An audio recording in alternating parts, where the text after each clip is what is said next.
They didn't ask. They just decided. And like always, I was expected to nod, smile, and make it all work. My name is Rachel Connors. I'm 28 years old, a senior accountant at a firm no one outside of finance has heard of, and I live a quiet life in a quiet building with no drama and no damage.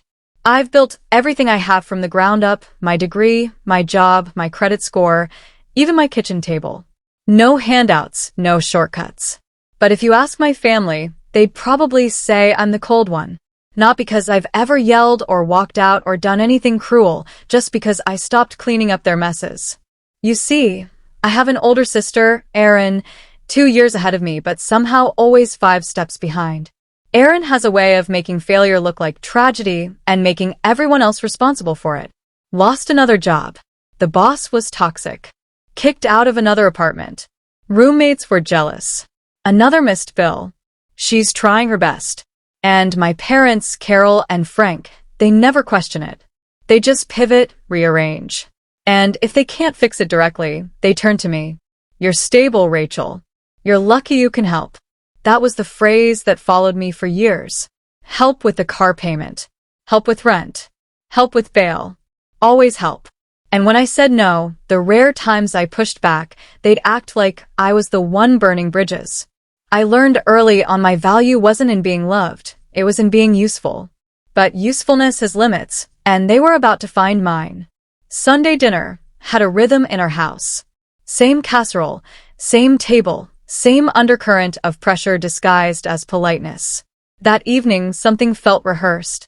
Mom greeted me at the door with a smile too wide to be sincere. You look so thin, sweetheart. Are you eating enough? Dad didn't say much, just a nod and a distracted, "Hey, kiddo." Erin was already at the table, scrolling her phone, avoiding my eyes like a teenager called into the principal's office. I knew the signs. When my mother acted sweet and my father went silent, it meant they were about to tell me something they knew I wouldn't like. We made it through the salad. Mom complimented the weather like it was an achievement. Dad kept refilling his glass, and Erin kept picking at her food like it might bite back. Then Mom set down her fork, folded her hands on the table, and gave me that practiced smile she saved for requests wrapped in guilt. "Rachel," she began too softly. "We've been talking. Erin's had a rough time lately, and, well, she's going to be moving in with you for a little while." Just like that. No question, no discussion.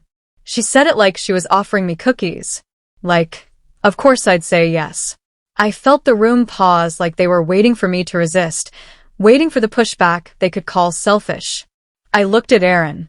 She glanced up quickly, then away. My dad cleared his throat, already bracing for the argument. Instead, I smiled. "Of course," I said lightly. "If it helps Erin get back on her feet, I don't see why not." The silence that followed was sharp. My mother blinked, caught off guard. My dad exhaled like he'd dodged a bullet.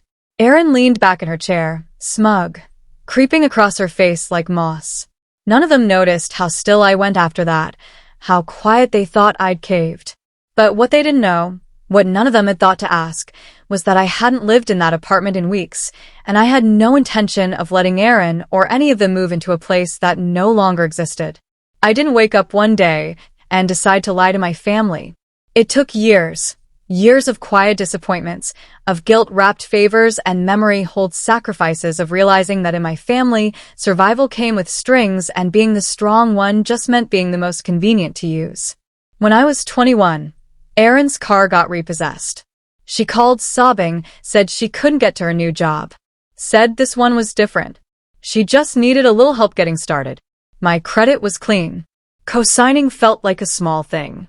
She stopped showing up to that job 3 weeks later. Missed the payments. Guess whose credit took the hit at 23? Mom called me crying because the mortgage was past due. Dad had been laid off. Erin had moved back in. I wired $2,000 the next morning. No one thanked me at Christmas. Mom handed me a mug that said "World's Best Daughter," and I almost laughed. At 25, Erin got a DUI. First one we knew about, at least. Dad asked me to keep it quiet, said it would destroy the family's reputation. I paid for the lawyer. Erin never said a word. A year later, when she got pulled over again, and I refused to help, Mom called me cold. You've never understood what it means to worry for someone you love, she said. Aaron's life is harder than yours. That was the moment I knew. Not suspected knew. They didn't see me. They saw a function, a faucet they could turn on when something broke, a wallet that smiled. I started pulling back, politely declining, changing topics, saying I'll think about it instead of yes. They noticed and they didn't like it. One night, I found myself sitting alone in my apartment, the condo I'd bought without help, decorated on clearance sales, paid for month by month with numbers and spreadsheets and quiet diligence. I stared at the front door and realized I didn't feel safe in it anymore because it wasn't mine when they wanted something. It was always ours. Just like my time, my money, my patience. So I made a decision. I called a realtor, sold the unit quietly, legally, without fanfare. I moved into a small rental on the other side of town. No one asked where, and I didn't offer it. I could have told them, but I didn't. Not out of cruelty, not out of revenge, out of preservation. Because sometimes when you grow up in a family that only remembers your usefulness, the kindest thing you can do for yourself is disappear. Just enough to breathe. The text started on Monday. We'll bring Erin's mattress Saturday morning. Frank's loading the boxes Friday night. She's excited to finally have her own space. I didn't reply. I didn't need to. They were speaking to a version of me that no longer existed. Each message assumed I would open the door, rearrange my life, absorb the weight without making a sound. They'd done it before. They just didn't know I had stopped listening. By Thursday, Mom was texting me daily. Let me know if you need anything cleaned before she moves in. Erin says she won't be a burden. She's bringing her own dishes. That one made me laugh quietly to myself over coffee. She hadn't washed a dish in her own apartment in years, but I let it all play out. I didn't push back. I didn't correct them.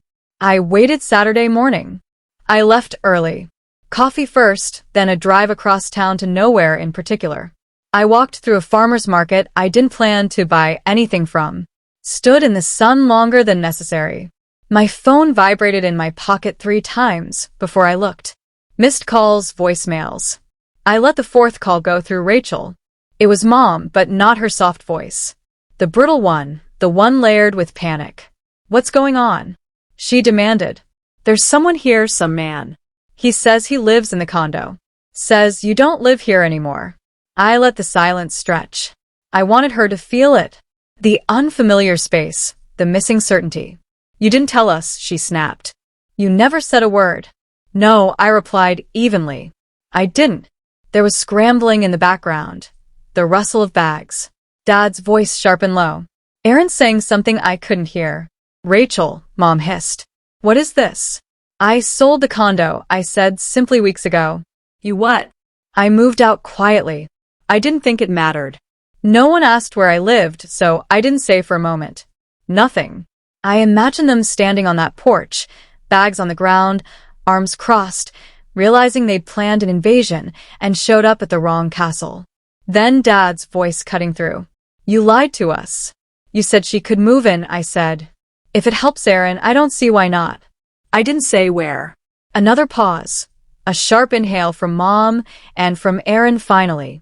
So what? We're just what? Supposed to figure it out now. She sounded young when she said it. Not angry, just lost. And for the briefest second, I almost answered. But I didn't. Because here's what they didn't know. I hadn't changed the locks out of anger. I hadn't sold the condo to make a point. I did it because I was tired of living in a space that never felt mine. I did it because I deserved to walk into my own home and not brace for impact. And because sometimes the kindest thing you can do for people who refuse to change is to stop making space for them. They thought that was the end of it. They were wrong because by evening they were standing at my door. I knew they'd come. Even as I sipped my coffee that morning, even as I let their voicemails pile up, I knew Mom wouldn't let it go. She'd dig or call someone or show up just to prove a point that no matter how far I moved, I was still reachable, still obligated. By sunset, the knock came. 3 quick clipped hits, the kind you hear when someone's trying to stay polite but is barely holding it together. I looked through the peephole, Carol, Frank, Erin, and a trunk full of boxes parked on the curb like it was moving day. I opened the door halfway. You found me, I said flatly. Mom looked flushed, her lipstick faded, and hair pushed back like she'd run her hands through it too many times. We tried calling, she said, voice tight. We didn't think you'd be here. It's my apartment, I said. But you said Dad's voice was rising. Now you said she could move in. Now we're standing here with all her things, and you're acting like we're strangers. I didn't move. I didn't raise my voice. I never said she could move in here, I said. If it helps Aaron, I don't see why not. That was at the old place, which, if you recall, I don't live in anymore. Aaron stepped forward, then her arms crossed. Her cheeks were red, but not from embarrassment, from fury. This is petty, Rachel. You always act like you're so above everyone. But this is just cruel. I tilted my head. You packed up your life and drove across the city to move into someone's apartment that you didn't even confirm still existed. That's not cruelty. That's entitlement. Aaron's voice cracked. You're my sister. Yes, I said. Cool. And you've spent years confusing that with free housing. Dad stepped between us. His voice edged with warning. Enough, Rachel. We're not leaving. We've put up with a lot from you. You owe this to your sister. There it was, the word that always hung unspoken. Oh, as if every dollar I'd paid, every hour I'd worked, every sleepless night spent solving problems I didn't cause, had been written down somewhere. Part of a silent contract I never signed. I stepped back, picked up my phone. What are you doing? Mom asked, eyes narrowing. I didn't answer. I dialed 3 rings, then 911. And, what's your emergency? My voice stayed calm. Yes, I have family members outside my apartment who are refusing to leave. They're not on the lease. They weren't invited. I'd like to report. Trespassing. Aaron's mouth fell open. Frank swore under his breath. Mom looked like I'd slapped her. Rachel, she whispered, almost pleading. You're calling the police on your own family. I asked you to leave, I said. You didn't. The dispatcher asked for my address. I gave it. Aaron's voice shook with rage. This is going to ruin everything. Do you know what people will think of you? Do you know what they'll say? Yes, I said. They'll say I finally stopped opening my door. Mom blinked. Her voice dropped to something smaller. You used to be kind. I didn't flinch. You used to notice when I was hurting. The silence that followed wasn't empty. It was heavy, packed with every ignored boundary, every swallowed word, every moment. I'd said yes when I wanted to scream no. A patrol car pulled up 10 minutes later. The officer stepped out tall and calm, her hands near her belt but relaxed. Evening, she said. We received a call about trespassing. I nodded. That's me. She looked at my parents, at Aaron, at the car with bags still in the trunk. Ma'am, sir, I'm going to have to ask you to leave the premises. This is our daughter, Frank said. This is a family matter, and this is her residence, the officer replied, which you're not allowed to occupy without permission. Aaron looked like she might cry or throw something or both. You're going to regret this, Rachel. No, I said. I've regretted almost everything up until this point. This is the first thing I'm sure of. The next day, I woke up to 12 missed calls, 5 from Mom, 2 from Dad, the rest from numbers. I didn't recognize cousins probably, or family friends I hadn't spoken to since graduation. Then came the texts. Why would you do this to your own sister? Your mom is devastated. Erin's sleeping in her car. Is that what you wanted? I didn't reply. I just scrolled. Eventually I found it. A Facebook post from my mother. Public 3 paragraphs punctuated by heartbreak emojis and a photo of Erin as a toddler. We raised both our daughters to care for each other, but one of them has forgotten what that means. We're heartbroken that Rachel, so successful, so fortunate, would turn her back in our time of need. Erin didn't deserve this. None of us did.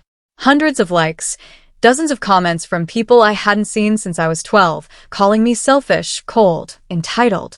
It wasn't new, just louder. I stared at the screen for a long time. Then, for the first time in my life, I posted back a thread. Simple. No flair, no hashtags there. Screenshot the $2,000 transfer I made to cover the mortgage.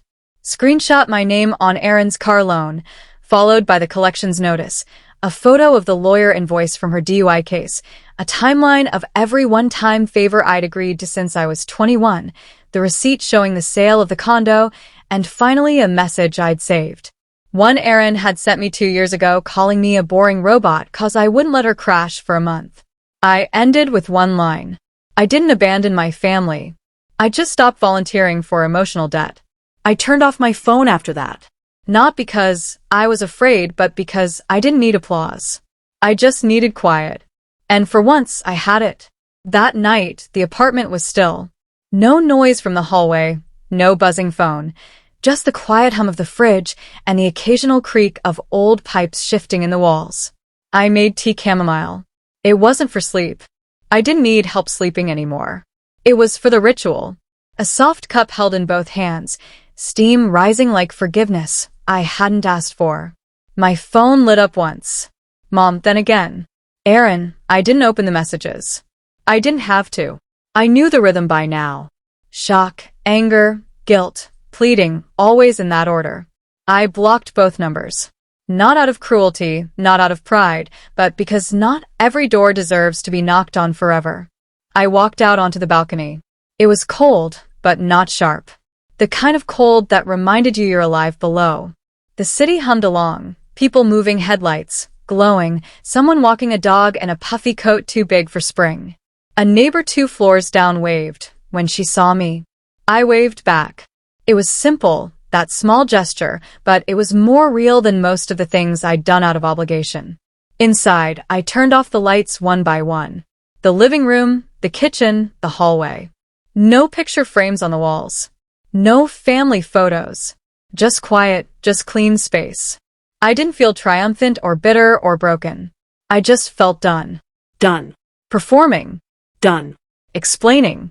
Done. Being the spare oxygen mask for people who never learned how to breathe on their own. Somewhere out there, they were probably rewriting the story again, casting me as the villain or the cold one or the ungrateful daughter. Let them. I didn't come here to be loved. I came here to stop pretending I didn't vanish. They just told the story like I had, and now I've written it back.